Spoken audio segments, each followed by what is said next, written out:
Author, thought leader, and researcher. Richard Florida has changed the way we think about cities. He's one of the world's leading urbanists. He's a researcher, professor at the University he's a director of cities at the Martin Prosperity Institute at the University of Toronto. He's a distinguished fellow at New York University. He's a visiting fellow at Florida International University. He's a writer and journalist. He's penned many, many articles in The Atlantic, but we best know him as the author of The Rise of the Creative Class, and more recently, The New Urban Crisis, a book that just came out a few months ago, that has again challenged us to think about cities in a different category. So it's my honor to introduce to you 2013 MIT study named him as the world's most influential thought leader. That's pretty amazing. And the Time magazine recognized his Twitter feed as one of the 140 most influential in the world. I like him because he lived in Pittsburgh for 13 years, taught at Carnegie Mellon University. Challenge us, Richard, on what's going on and where we need to be. Thank you, Mr. Mayor. Thank you. Thank you. Good afternoon, everyone. It's really a pleasure to be here at ULI and to be able to talk with all of you. I'm a very fortunate person because the arc of my life, and not just the arc of my intellectual life and my study of city and urbanism, the arc of my life growing up as a boy, coming of age, going to university, becoming a professor, has been inextricably linked with the changes in our great cities and urban areas across America, across Canada, where I now live, and across the world.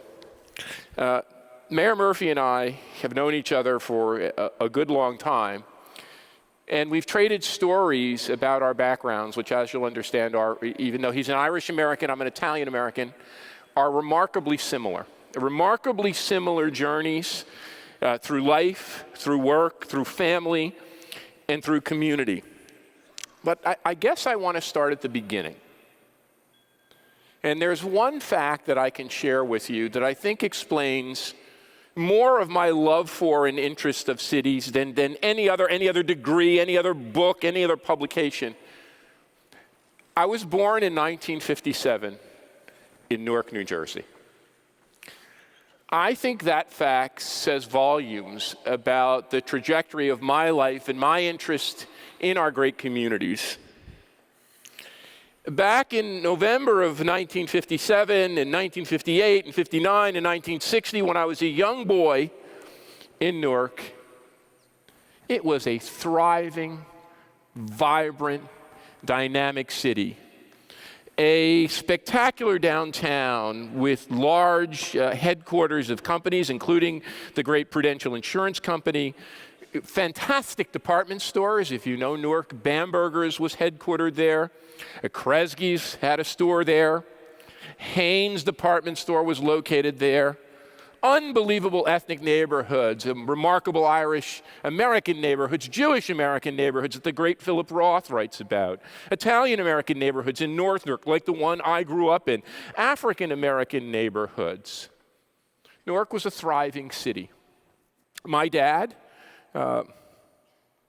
we're talking about this, Mayor Murphy and I, both our fathers left school at the 7th grade. His dad to work in a steel mill in Pittsburgh. My dad, the 7th grade, literally on the day in December when he turned 13, to take up work in an eyeglass factory. Because when he was 13, it was 1934. It was the height of the Great Depression. My dad and his brother and his 5 sisters, my grandfather and my grandmother all had to work to make a single family wage to keep the family afloat. My dad took up work in a great factory in Newark's ironbound district called Victory Optical, making eyeglass frames. And we'd gather, we were growing up in Newark, and gather every Sunday at my grandmother's house. And when I was a little boy, my parents, like so many other members of their generation, decided that to give my brother, and of course they gave us great Italian names, that we were part of a melting pot. We had to assimilate. We had to give my brother and I great Italian names, Richard and Robert. Classic Italian names. And they decided that they would move us from Newark, like so many other members of their generation, to the suburbs. And I say the suburbs euphemistically speaking. This wasn't the kind of suburb that you think about today, which large subdivision and tract homes and McMansions. This was really a hardscrabble, Irish, Polish, Italian, American, working class, blue-collar town. The town is called North Arlington, New Jersey. Exit 15W on the New Jersey Turnpike. You can tell it by the smell you get when you get off that exit on the turnpike. They moved there because my mother's next oldest sister, 7 girls, my Aunt Lonnie lived there. And my Aunt Lonnie and my Uncle Walter had put himself through Newark College of Engineering. He had become a chemical engineer. He rose through the ranks and was a vice president of Colgate-Palmolive. He was the one educated person in our extended family, had found good schools. And for my parents, good schools meant one thing: nuns. Nuns. A Catholic school, the Sisters of St. Joseph, Queen of Peace Boys School, where I have the scars on both hands to prove my education. And we lived there in this tiny little 850 square foot working class house. And, you know, when I was a kid, I didn't want to become a professor. I didn't want to learn about urbanism. Those were not the things that interested me. As a kid growing up in the 60s, I wanted to be one thing. I wanted to be like the Beatles or the Rolling Stones or Jimi Hendrix or Eric Clapton. I wanted to be a rock and roll musician. And I asked my father, I said, Dad, can you buy me a guitar? And my brother said, Dad, can you buy me a drum kit? And my father said, sure. My father loved music. He never got to play an instrument. He was a fan of the big bands, the Dorsey Brothers, Artie Shaw, of course, our Paisano, Frank Sinatra, Gene Krupa. And he said, here's your deal. I'm going to rent you a guitar. I didn't have the money to buy a guitar. And in return for your playing this guitar, you're not just going to play that rock and roll. You're going to learn music. I'm going to find you a guitar teacher. And you're going to learn to read music, because that is the mark of a real musician. And the deal my dad made in order for me to play guitar is that on Saturdays, when the factory was running overtime, I would go with him to the factory where I was introduced to the world of work and the work of industry and the work of the knowledge of workers and creativity of workers in that great plant, Victory Optical. And he would take me by the Newark Public Library, where I could browse the stacks and find books and expand my mind. And then he found, of course, an Italian-American guitar teacher in Newark who could teach me how to play the guitar. And I grew up in New Jersey, and of course, as a kid, you know, if you know my town, I talk like this: how you doing here at the Urban Land Institute? It's so nice to see you all in Los Angeles. It's a beautiful town. And I always say I got a scholarship to Rutgers College, where I learned English as a second language. But one Saturday, we were driving down the McCarter Highway, going through Newark, and going to my guitar lesson after leaving the factory. And it was a hot summer day, just like this one, in July of 1967, and I heard this: bang, bang, bang. Shots rang out, and my dad said, Rich, get down on the floor, somebody's shooting at us. Newark was embroiled in race riots. My city, my hometown, was the site of an armed conflict.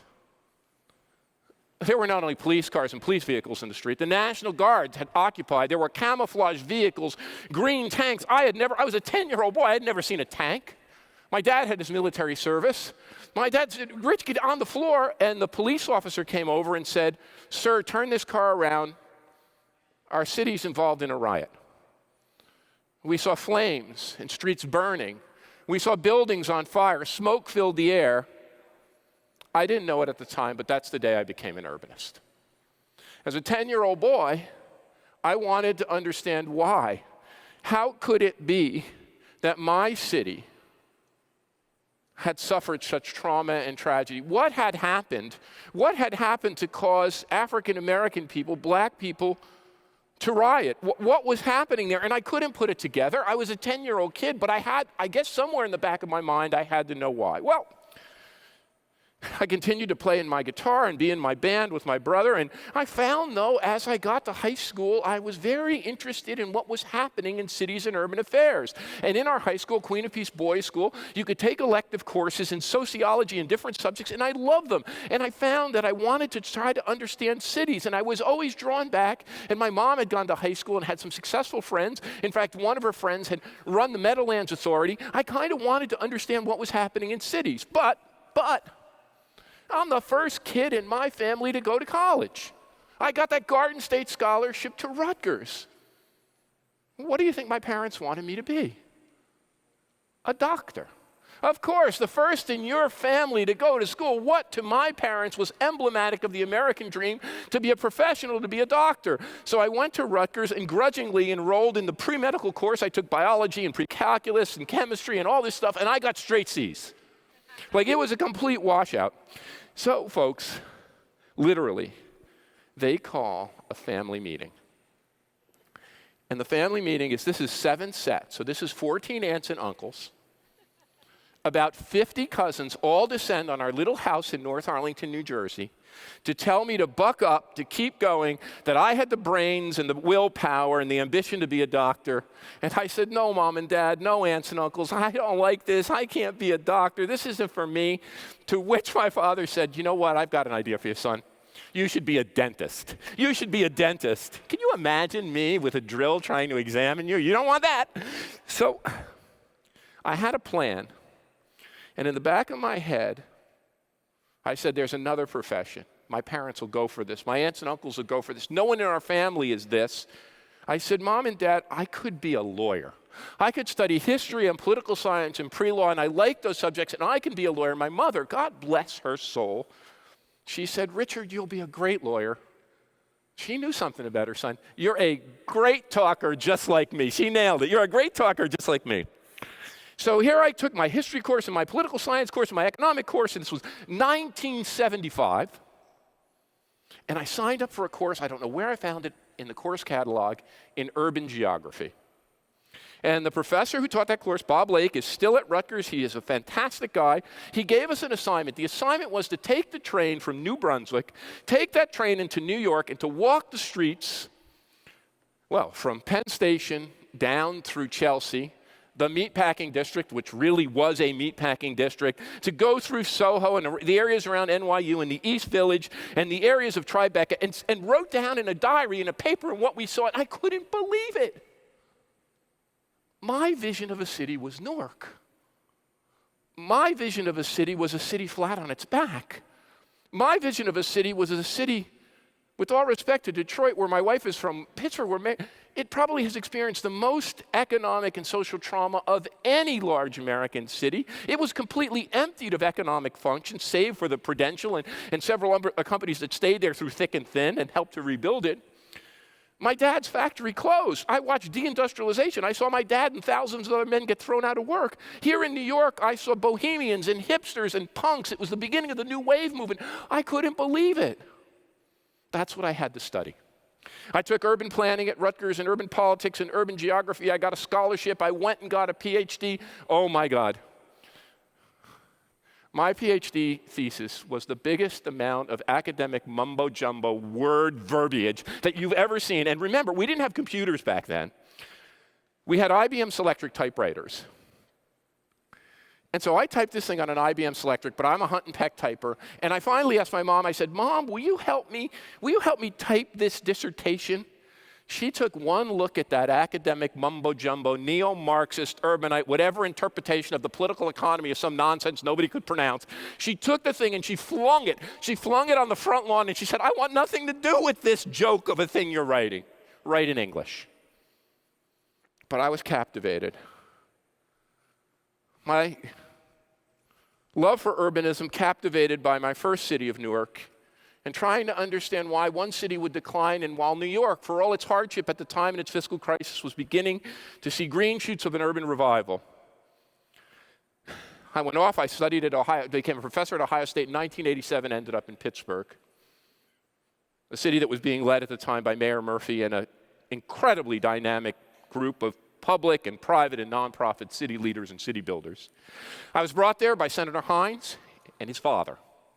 who was still alive, and the great Dick Seyert, the president of Carnegie Mellon, to help establish a Center for Economic Development that would help Pittsburgh figure out its way forward. Because as Mayor Murphy knows, Pittsburgh had seen sweeping deindustrialization. The steel mills where his dad and his relatives worked were closing, were shutting down. Pittsburgh was the epicenter of deindustrialization, but not just steel. Westinghouse, Rockwell Aerospace, Gulf Oil, Pittsburgh Plate Glass, Pittsburgh Paints, a complex, the Silicon Valley of its day, all of which seemed to be hit at once by this economic body blow. Population declined from 900 to 800 to 700, 600, down to 350,000 people, hundreds of thousands of jobs lost. And the idea that, at least that was captivating some of us, as naive as we were, was that we could rebuild the city's economy by connecting these research and development laboratories of the major companies, the Westinghouses and the Alcoas and others that had campuses in Pittsburgh, with the startlingly and remarkable research of university laboratories and professors. We did all sorts of benchmarking studies. We dug deep into the data. At a policy level, we created a technology council and a technology transfer and commercialization fund, a high-tech council, a Ben Franklin program at the state level to put all of this together. And we could see in the data that a place like Carnegie Mellon, on a per capita basis, a per faculty basis, a per researcher basis, was producing star talent and producing patents and innovations and producing startups at the rate of an MIT in the Boston area and the Route 128 Center, and at the rate of the great San Francisco Bay Area, Stanford, and the Silicon Valley. The problem is it wasn't sticking in Pittsburgh. It was moving on. My colleagues were going to head up the research laboratory at Microsoft, the research laboratory at Apple. They were going to launch companies in the Silicon Valley. One young man who was there when I was there, he started a company called Body Media, one of these first companies that has sports technology that reads your pulse and reads your heart rate and gives you feedback. He's now the head of Google's secretive X Labs. They just profiled him in the New York Times.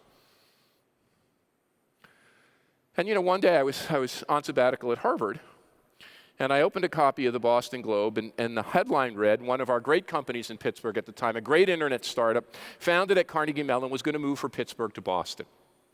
And I wanted to know why. And everything that I thought I understood about urban economics was confounded. Boston was more expensive, the taxes were higher, the real estate was more expensive, the talent was more expensive, the salaries were more, everything was more.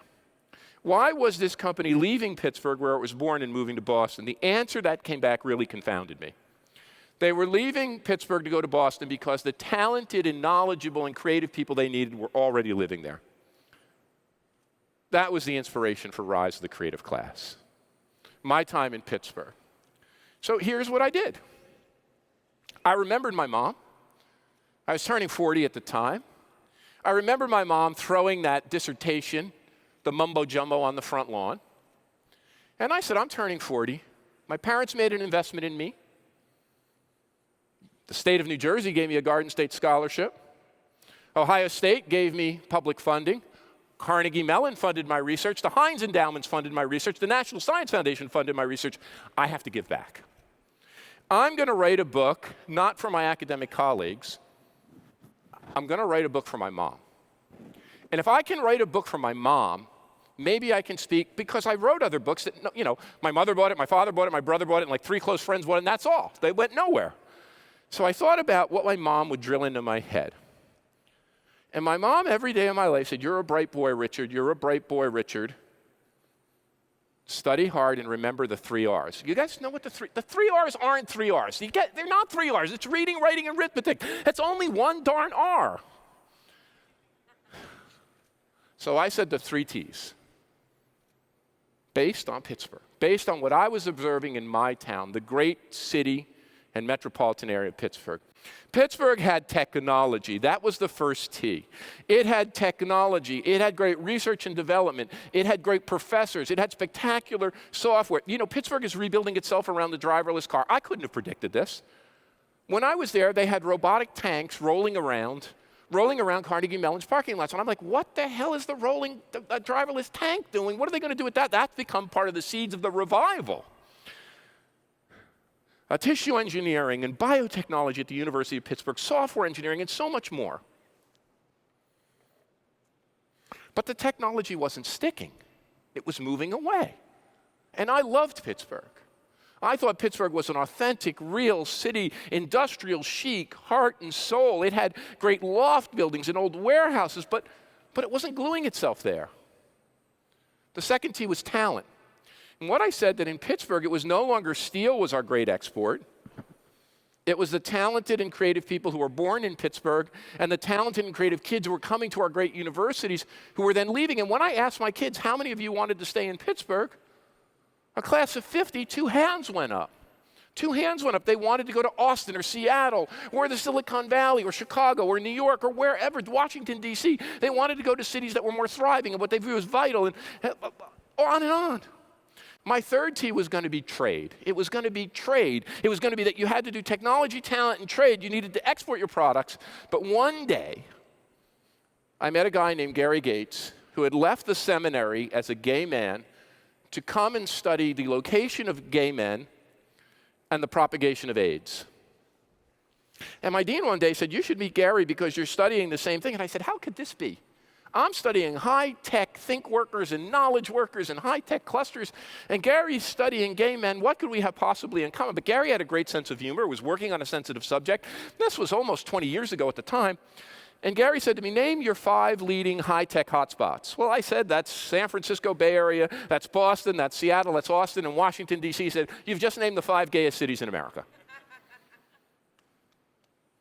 Tolerance. Technology, talent, and tolerance. Those 3 things and a great quality of place, an authentic, real quality of place where you blend historic preservation with the natural environment. You blend that all together and you do the small things that Jane Jacobs told you, and that's what creates an economic. That book, by the way, went nowhere. That book was out for 6 months before it even made a dent. It was going the route of all my other books. But then a very smart editor at the Washington Monthly wrote a headline in that magazine, and the internet had just become a thing. And he didn't call it The Rise of the Creative Class. That headline, which propelled the book to a bestseller, simply read, Why Cities with Gays and Rock Bands Will Win the Economic Development Race. Tells you what a good headline will do for you. Well, my ideas about the urban revival and the urban comeback shaped. I saw urban decline in Pittsburgh. I saw the beginnings of an urban revival in New York, but I really dug into this by trying to understand the Pittsburgh paradox. How a city with so many advantages could put this together, and now, Mayor Murphy and I were just talking about it, what looks like that Pittsburgh has become 1 or 2 examples with several other smaller and moderately sized communities that have been hit that have really put it together and are on track to really move forward and become an example of, I called it in my book, the base case. Well, I got the opportunity several years later, this was in the middle 2000s, to move to Toronto. And the reason, I always loved Toronto, it's a great city, it's a big city. I had never lived outside the United States, and believe it or not, Canada really is a different country. Well, we know that now that we have this other president, but that's neither here nor there. But it was pretty close by. I had visited Toronto. I had even gotten to know Jane Jacobs, through a mutual friend, and she had moved there, the greatest urbanist of all time. If it was good enough for her, it was good enough for me. The University of Toronto was expanding. They had a research center that had funding. I didn't have funding in the States, foundations, philanthropies, scientific agencies cutting back. I didn't have funding. I was self-funding my research. I had a research center on prosperity that was being funded by a wonderful donor, and my wife is from Detroit. So it would bring us within a 3.5 or 4 hour drive of her family. So here I go, moving to urbanist nirvana. I'm moving to Jane Jacobs' hometown. Mayor Murphy, remember, at that time, David Miller was our mayor. David would be a left liberal, probably in American terms a social democrat, European terms a social democrat, co-founder of the C40 Cities with Mike Bloomberg, a person who was really trying to take my ideas about creativity and innovation and create a public policy agenda with several other counselors to create a more inclusive prosperity. Well, I was moving to Canada. It has publicly supported health care. I was moving to Toronto. It has a transit system and a subway. I was moving to a place that was not a melting pot, but a mosaic of multicultural understanding, a place that was cohesive, that didn't have violent crime, where the urban schools worked. And I wake up one day, and we elected a new mayor. I don't know if you remember the mayor, but his name was Rob Ford. You ever hear of Rob Ford? The crack mayor. He was doing the crack in his office. How did he get elected? He got elected on a platform that I described him as being the most anti-urban mayor of any major city, to rip out bike lanes and to declare that he said the city was having a war on the car. We needed to reestablish and give the car its prominence that it deserved. I mean, it was just insane. And the enemy was Florida's creative class. They were the enemy. And he won the mayoralty of one of the most progressive cities in North America. You see, if I missed anything in Rise of the Creative Class, it's not that I got it wrong. Some critics say Florida got it wrong. I don't think I got it wrong. With all humility, I think I got it too right. I think what I got, these same critics, some of my same critics, these are the people who said, Florida's idea that cities will be saved by yuppies, sophistos, creatives, and gays, that's crazy talk. When the crash comes, when the tech crash comes, we're all going to go packing back to the suburbs. This isn't going to work. We're all going to go packing back to our single-family homes in the suburbs and our routine jobs. What I missed was the velocity and ferocity of the urban revival. I sorely underpredicted what would happen. I thoroughly missed it. I had no idea. Walk outside. If you had asked me in 2002, when I published this book, that downtown LA would look like this, I would say you're from the moon. If you had told me in 2002 that my wife's city of Detroit would be where her mom, from Amman, Jordan, a very sophisticated woman, would call me and say, Detroit looks less like the old Detroit. Richard, it looks more like New York or Paris today. Come visit, come see it.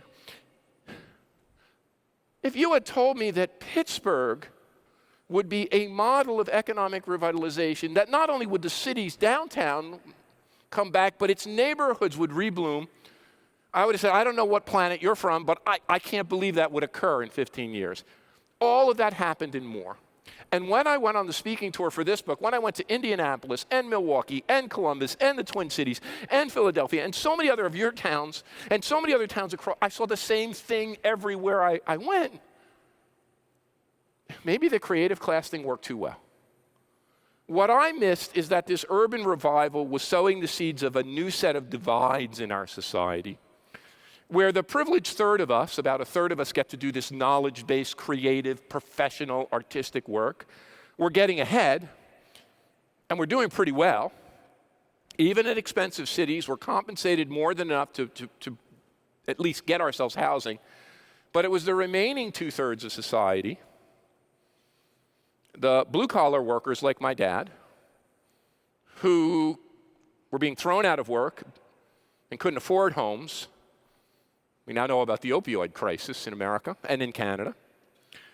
But even more so, the 45% of Americans who do low-wage routine service work, the people who work in offices and in retail shops, who work in supermarkets and hotels and hospitality and tourism, who work in hospitals, who take care of our aging parents or our kids, who are members of the caring professions. 65 million Americans who can barely make ends meet, whose average salary, if a creative class member, makes over 6 figures, and often that's a 2-income household, so double that, compared to a service worker who's toiling, doing 2 or 3 precarious and contingent jobs, making $25,000 or $30,000, and when you push to the fringes of the metropolitan areas or crammed into the disadvantaged parts of the urban center, maybe has 10 or 15 grand left over to live a year to support their family. That's the divide that's come upon us. And I said when Rob Ford, well, again, how naive I am. I said when Rob Ford was elected in Toronto, I wrote this, more and worse will follow. If Rob Ford could be elected of Toronto, more and worse would follow. Little did I know that my prediction would be quite a bit more accurate and damning than I might have imagined. Then the Brexit came about, and folks in the UK decided to undermine their own economy and vote to leave the European Union. And I remember telling my friends, if the Brits are this dumb, they've done the Americans a service, because the Americans will never be dumb enough to elect Donald Trump, and there we go. So I set out to write this book on the urban crisis. And I had written the book, and it took about 7 years to write it, believe it or not. And we had a party last November in Toronto at our house, and the party was to celebrate the November election. We invited our expatriate friends there. We invited our Canadian friends there. We dressed up our little daughter in red, white, and blue. We had our sister-in-laws haul in like a life-size Hillary and a life-size Donald Trump. We dressed up a little puppy in red, white, and blue. We had this great party, and about 8:30, it wasn't such a great party anymore. And I didn't really sleep. I groggily tried to sleep. And the next day, when we turned on the Today Show, trying to adjust our minds, to wrap our minds around this. And what's running around in my head is I'm going to have to rewrite this darn book. It was already hard enough to write, and now I got to rewrite it. There's a new reality dawning. And my publisher's not going to say take 7 years. She's going to maybe say take 7 weeks. And my wife said something remarkable. She said, if we're this upset, and she was a woman who projected many of her own hopes and gender identity on Mrs. Clinton's presidency. If we're this torn up because Mrs. Clinton lost, we're pretty advantaged, Richard. We have a pretty nice home in Toronto. We have kids. We have a really nice life. You're a professor. I run our little business. We travel. She said, if we're this torn up, imagine if the shoes were reversed. Imagine if Mrs. Clinton had won and Trump Nation had felt that it lost. And we had many brother-in-laws. We had many friends in Michigan who were ardent Trump supporters. So we know these folks, and I love them. I don't dislike them. I love my brother-in-laws. I love our friends who voted for the other side. I don't hate them. I don't despise them. And it dawned on me, it wasn't Trump that was the problem. It wasn't Ford that was the problem. It was the divide itself. It was the economic and sociological and cultural. No, it's a geographic divide, and no one saw this. That it isn't just economic inequality and economic division. It isn't just cultural and political division. Look at the damn map of red and blue America. It's a sea, and we did many maps and many different ways of doing the map. It's a sea of red with these giant spikes of blue in the two coasts and across the middle in college towns. It's not economic inequality that vexes us. It's geographic inequality. It's that we're not only dividing between haves and have-nots, we live in separate worlds.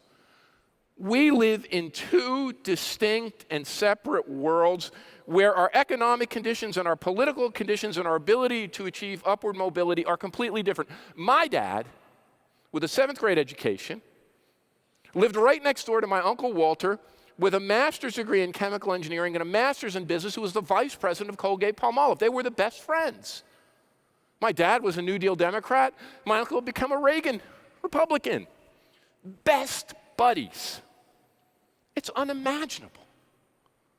It's unimaginable 3 decades later that could happen. We occupy completely different universes. So that's what I mean when I talk about the new urban crisis. It's not the crisis of urban failure of my old Newark. It's not the crisis of 1967 and 1968 in Detroit. It's not the crisis of New York going broke. It's a new kind of urban crisis. It's a crisis in many ways of our own success. That the creation of this urban revival, which really picked up steam after I wrote Raise of the Creative Class, you can date it almost to the year 2000. The year 2000 to now is when the urban revival, not only in New York and San Francisco and Los Angeles and the superstar cities, but in all the cities in between, accelerates. Over those years, the top 10% of income earners have moved back to cities, and the bottom 10% of income earners have been pushed out. So here are the 3 or 4 key principles of the new urban crisis that I was able to distill with the help of a spectacular research team and a spectacular group of collaborators. The first is what I call the rise of winner-take-all urbanism. Winner-take-all urbanism. Just like we have a winner-take-all society where great celebrities like Taylor Swift or George Clooney or great sports stars like LeBron James or Steph Curry or Tom Brady, or just like CEOs, great CEOs and entrepreneurs can generate a disproportionate share of rewards. They call this the superstar economy. We have a winner-take-all economy and a pattern of winner-take-all cities and winner-take-all urbanism, where disproportionate shares of talent, of technology, of economic activity, of knowledge, of startups and innovation congeal in a very small group of superstar cities and knowledge hubs.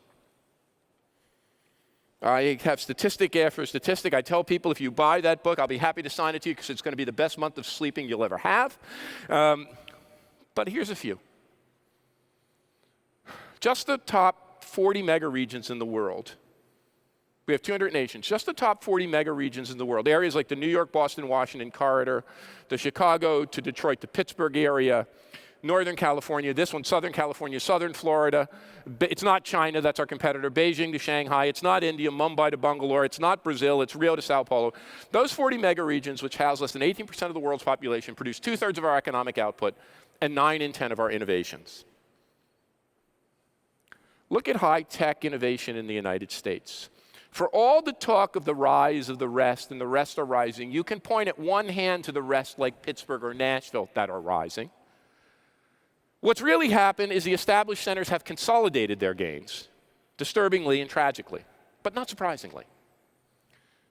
The San Francisco Bay Area accounted for about 20% of all venture capital-backed startups in the year 1990. It now accounts for more than half, more than half. The only other place to increase its share of venture capital-backed startups is Lower Manhattan. Every other place has stayed level or declined. We have a very small group of, and it's reflected in something you know well, real estate prices, the price of housing and the price of residential real estate on a per square foot basis. That has stretched and stretched and stretched and expanded till it's uncomparable. Winner take all urbanism, a growing divide between the places that are winning and the places that are failing to keep up. Now, here's the rub. It's not like the winners have it all easy street and it's all rosy. In fact, those very winners are the ones that are most viscerally gripped by the new urban crisis. Guess where the new urban crisis of inequality, economic segmentation, economic and income segregation and wealth segregation, and housing unaffordability is the worst? In the largest, the densest, the most productive, the most affluent, the most progressive. I could go on and on. In the cities that seem to have been doing everything right, and in the cities that have elected the most progressive mayors, and in the cities that have voted the most for Democrats or voted most blue, they have the highest levels of inequality, of economic segregation, of housing unaffordability. The new urban crisis, winner-take-all urbanism, is fractal. It not only divides and pulls us apart across places, it divides and pulls us apart within places. The greatest degree of economic division occurs in our most successful cities. And this gets me to what I call the fundamental contradiction, not of our cities, the fundamental contradiction of modern capitalism. Marx said it was the ownership and control of the means of production and the rise of the capitalist. Yeah, he got a lot of that right. He got some of it wrong. Here's what it really is.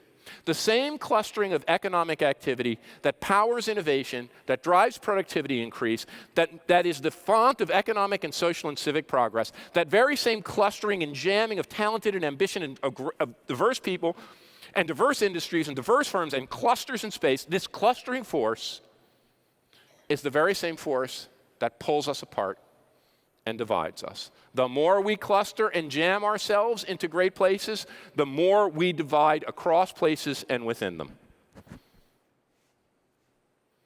But the new urban crisis isn't just a crisis of cities anymore. It's a crisis of our suburbs. And that's what is additionally and importantly new about it. There's a great urban designer at Carnegie Mellon named David Lewis. David is approaching his 95th birthday. David told me this when I first went to Carnegie Mellon. He said, Florida, I know you're captivated with cities. I know you think they're wonderful. I know you're talking about rebuilding cities and rebuilding. He said, The real crisis that will loom ahead is the crisis of the suburbs. Because cities have great infrastructure, they have great, even your own Newark, he said. Look at Newark. It has spectacular buildings. Look at Detroit. Look at Pittsburgh. These can all be rebuilt and renewed.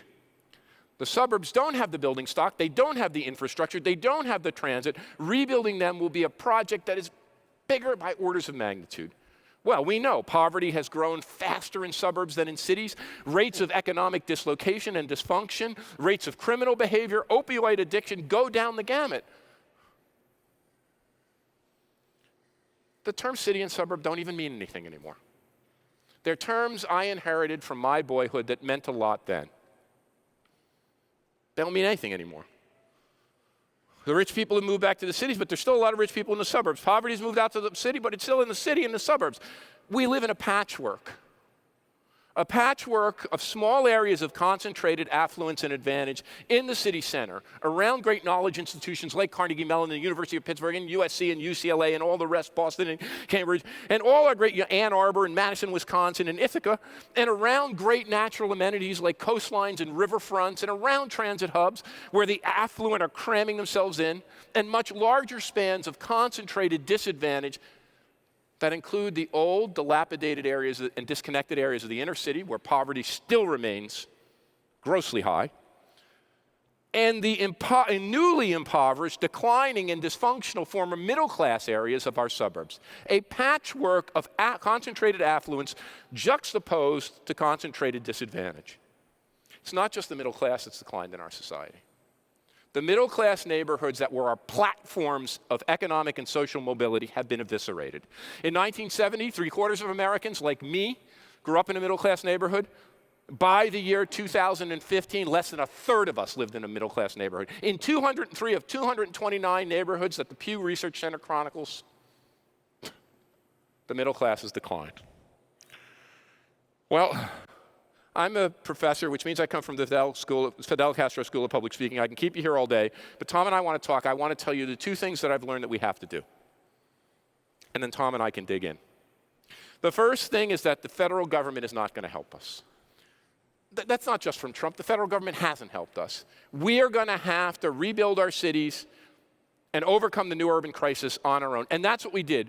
Groups of local actors, local meds and eds, local anchor institutions, local corporations, local real estate developers, local city builders, local activists and neighborhood groups got themselves together and caused the urban revival. And when I travel from your city to your city all across this nation, what I find is anchor institutions and universities and mayors and civic organizations and labor groups that are saying, you know what, you're right.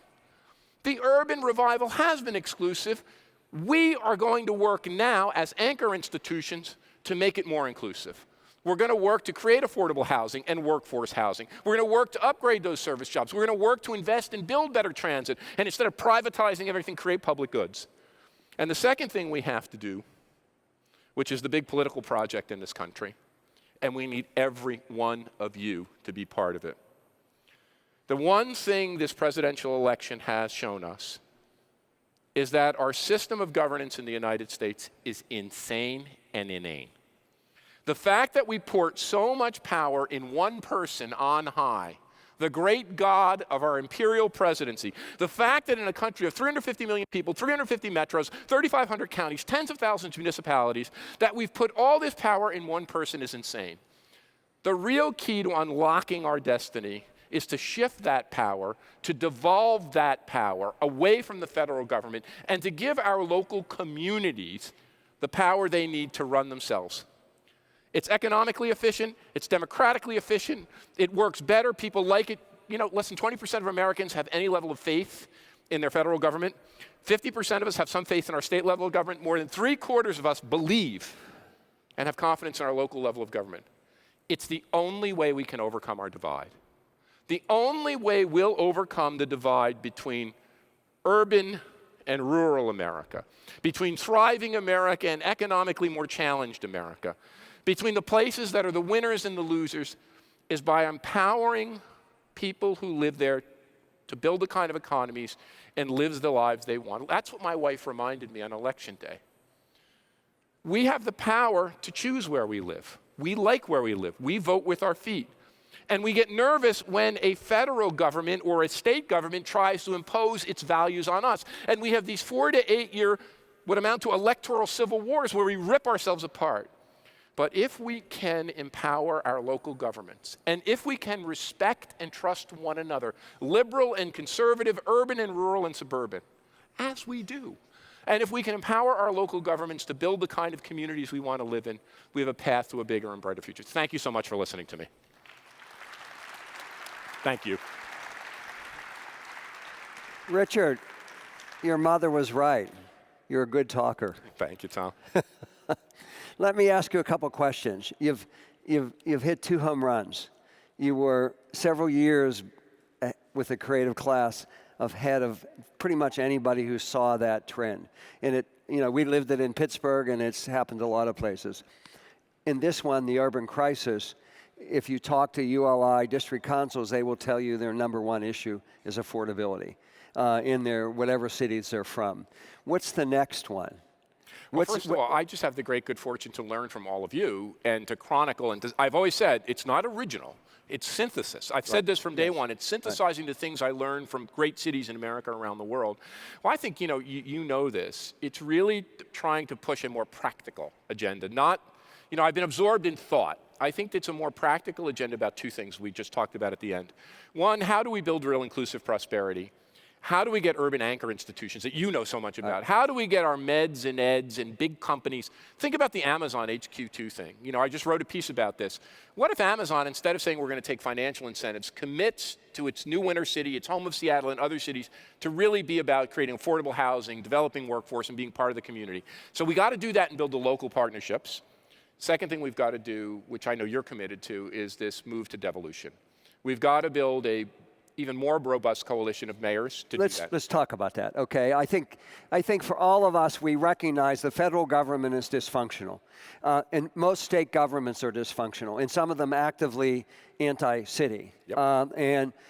And what we have seen in some ways is the world has moved what ULI has been talking about for 75 years, which is that local governments, and particularly in the United States, have the ability in an intentional way to shape their futures. Not to say that global economies and everything don't have a huge influence on that. And so how does that play out? So we begin to see cities like a Seattle, like a Pittsburgh, that are stepping away, beginning to succeed in the face of chaos in many ways, okay? What is that? What is it about those cities? Are you looking at that? What are they making it? You know it because you are a mayor. And you know that mayors do not have the same kind of partisan divisions. I often say this. When I go around the country talking to mayors of bigger cities, I can't tell who's a Democrat or who a Republican. I've made mistakes many times. So I think we have to build a political movement based on local actors. I think one good sign we have is cities coming to the plate around climate change. When we saw those 200 and 300 cities say, you know what, we're in this together, Republican, Democrat, red, blue cities. But I think it can go deeper, and here's why. No one would have expected that Donald Trump, like him or not, could be president. No one would have expected that kind of outlier. He wasn't a member of the Republican Party. Some people say it was a takeover of the Republican Party. No one expected him to run the primary, never mind win the general. You could imagine a ticket of local leaders emerging in this next election. When I turn on Meet the Press, or whatever one, Face the Nation, I forget, but I hear Chuck Todd talking about, what if Kasich and Hickenlooper ran together? Right. What if a mayor like you or Mitch Landrieu, this guy, Garcetti, what if Garcetti could win the nomination? And just imagine this for a minute. What if that mayor said, you know what, we are broken and we are dysfunctional. We're going to do this in a nonpartisan way. I'm going to take, I'll give you Mick Cornett, the former mayor of Oklahoma City, who's a Republican, chaired the mayor's conference. What if we run together on a bipartisan ticket? And just imagine this. What if we said, we know how to make America great? It's not by screwing around in Washington. It's about taking the power which belongs to you and giving it back to you. And that's what we're going to do. Our platform is going to be to take that power. That could get a lot of political resonance in this country. So I think that's the movement we have to build. First, we have to work on our local communities to become more inclusive. But secondly, the long run has to be to get a political movement going that will take the power back from Washington and give it to our cities. But it also speaks to leadership. You lived with Rob Ford. who was a mayor, a probably relatively weak mayor, I think, but Fortunately weak. Fortunately, but it is, for me, what is becoming interesting is the intentionality comes from some leadership. It could be political leadership, or I think of Cincinnati, where you have this remarkable business organization, and it's really private leadership. And I think that conversation about leadership right now, because so much depends on that leadership in local governments. You know, maybe there is something I should write, or we could write together about this, because I think you're causing me to think in a very different way. And just listening to you, I think the mayor is a critical piece of this. Your leadership, Bill Peduto's leadership in Pittsburgh, Mike Bloomberg's leadership in New York, Eric Garcetti's leadership here. But mayors are kind of distributed on a bell curve. Right. For every really good mayor, there's a Rob Ford. And most mayors are just really good and where I am on that bell Ford would depend on who you talk to. Exactly. Okay? Very kind. But I'm saying there is a bell curve. So in addition to that, I think there are two other kinds of leadership that you're talking about. One is what we now come to call these anchor institutions, which I mentioned. Sometimes that's corporate leadership, like the Prudential in Newark, which invested in that city when no one else, it didn't do an Amazon and say, we're going to leave, sorry. It said, no, we're going to stick Newark through riots and thick and thin, and we're going to put our money there and rebuild meds and eds, the universities. I think convincing that leadership that they can do stuff, not only housing for their gold-plated think workers and affordable housing and mortgage assistance, workforce housing for service workers. I think they could lead on upgrading the service jobs. Universities and medical centers employ a lot of people in routine service jobs, and they don't pay them very well. They could be leaders, high-tech companies. So I think using the Allegheny Conference kind of organizations, the Cincinnati, the Cleveland Tomorrows, really helping them get the message, this narrative of inclusion. And then finally, I think the professional staff. That's what saved Toronto, Mr. Mayor.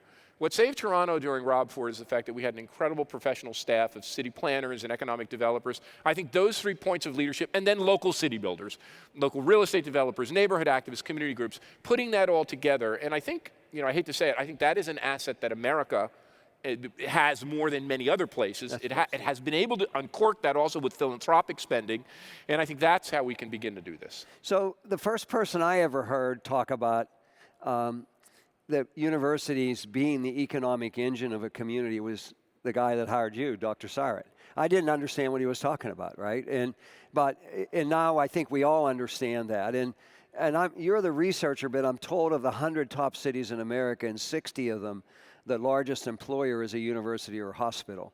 And only in too few of those are they the real economic drivers. And so how does that happen? Where does that...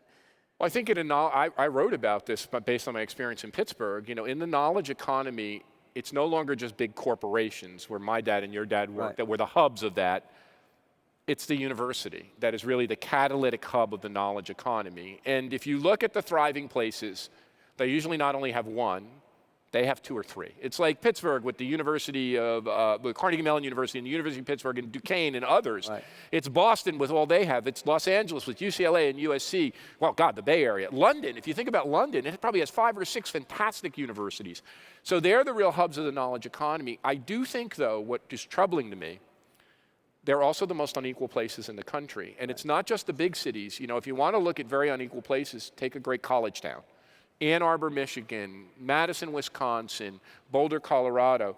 So I think these knowledge institutions unwittingly have begun to compound inequality. So I think where in the past we saw them as economic drivers, and I think they still are, I think it's very much in their interest to begin to help to try to mitigate the negative externalities that they help produce in terms of this divide. And I really do believe that universities and medical centers in particular could be real leaders in helping us bridge this geographic and economic divide. The other big divide I see are what I call the bright lights. So Pittsburgh in western Pennsylvania is the bright light. So if I go to Butler, PA, or Forest City, or Newcastle, small communities, their kids want to move to Pittsburgh. Pittsburgh's kids want to move to New York or Washington. What do we do with cities that lost their industry, their manufacturing, don't have a big university or hospital? What do we say to them? There's something else you just ticked in my mind. that maybe the kind of mayoral leadership that could really resonate with Americans today might not be the big superstar city mayor. Right. It might be the mayor of a comeback town like a Pittsburgh. Who embodies that more of that transforming and modernizing a blue-collar city. So that's something I had never, or even Mitch, when I think about Mitch Landrieu, what he's done in New Orleans to address racial issues. It might be that as a country we could be more unified by the heartland of our country's leadership. I think this is the toughest issue of all. This is the toughest issue of all. Overcoming these geographic divides is probably the hardest issue we face in America and have faced in 100 years. So I look at Joe Rowley in Charleston, mayor for 40 years. I look at Greenville, not a mayor for 40 years, but transformed their city. And both in South Carolina, by the way, I think are two of the great small cities of America. And neither, I mean, they have universities, but neither big world-class research universities, and yet I think it's through mayoral leadership and corporate leadership in those communities, they made a very intentional decision about the kind of city they wanted. How do we as zealots here, Richard, translate that into the thousands of smaller towns around America that don't have a Carnegie Mellon or a major hospital or university? You know, that's why I like being at ULI, and that's why I like talking to you, because you take all of these big ideas that Mom might have said were mumbo jumbo, and you make them pragmatic. That's what I love about interacting with this organization and all of you. I think the way you do it is you recognize the differences. I said it on stage, but you're helping me understand it in a deeper way. Some places like New York or the Bay Area, Los Angeles, are going to be high-cost places, and they've got to do high-cost things like finance or entertainment or movie making or celebrity machinery. Greenville, South Carolina, can make things economically. Right. It can take that hard-working labor force. It can afford to pay them less. Not it should pay them a living wage, but they don't have to make the New York or LA wages. We're lucky in America, geographers call this a spatial division of labor, a mumbo-jumbo term for a place that can have lots of different communities that do different things. Some can manufacture, some can do logistics, some can do transportation. And I think that intentional leadership, when you said Pittsburgh found its niche. Right? It won because it said, we're not going to become the next Silicon Valley. We're going to do the things that Pittsburgh does well. We talked about Nashville. We can compete with LA and New York and London on music, but at a different cost threshold and in different ways. In Greenville, South Carolina, or in other parts, or Marysville, Ohio, we can make cars and harness our workforce. I think this intentional leadership, but not trying to be the next Silicon Valley or the next everywhere else, really focusing. That's where I think we've been successful, by the way. I think our great success in America has been teaching these communities how to focus on their strengths. Now, we need to do more of that and get better at it. The next thing we need to do is teach them how to do that and do it in a more inclusive way. And we can focus on those strengths and build those clusters in a way that lifts more boats, many more boats. So I think in some ways, your book, every city I've gone to, small cities that have a great regional hospital, read your book and said, we want to be a technology center. And I think what we're talking about now is a really important message to begin to talk about. For cities that are never going to be a city that has a Carnegie Mellon University, but they need to understand what their competitive advantages are and how that gets translated into a modern economy. And if you have a Carnegie Mellon, or if you have a University of Michigan, or if you have a Michigan State, or whatever, University of South Carolina, you've got to use that. But here's the thing that I find so interesting. I talked about city and suburb and how that doesn't make sense anymore. I've been doing a big project on America's geographic divides. So you think about Sun Belt, Frost Belt. You think about superstar city and other city. You think about suburb, city, urban, rural, all of that. None of them make sense. You can find examples of big cities that are doing great and big cities that are troubled. You can find examples of suburbs that are thriving and suburbs that are in the toilet. But, you know, this Wall Street Journal story got me going where they talked about the rural America as the new urban center and it's all. No, there are parts of rural America that are doing fantastically well, that have done just what you said, intentionally, whether that was a resource economy, whether that was an amenity economy, whether it was something they could build around a little college or university.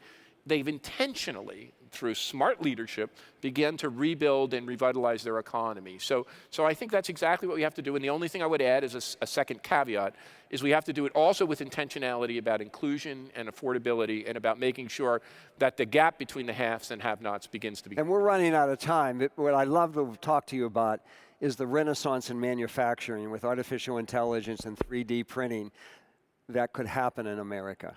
I think it is happening, and I think you see it not only in the factory belt. I mean, where you really see it is these young people who you would have thought were members of, I'm making quotes, the creative class, who are very highly educated and very educated in design and engineering, who are saying, no, no, no, I don't want to just make a virtual world.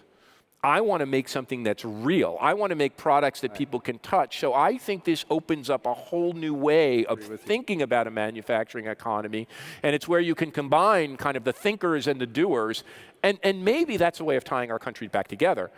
You design things in certain parts of the country, and you make them in other more where housing is more affordable, other parts of the country. But I think we're at what I like about this, I think we're at the cusp of a new way of thinking about our nation, a new way of thinking about its communities, and a new way of thinking of overcoming these divides, which are, as you said, local and intentional. I love it. Thank you.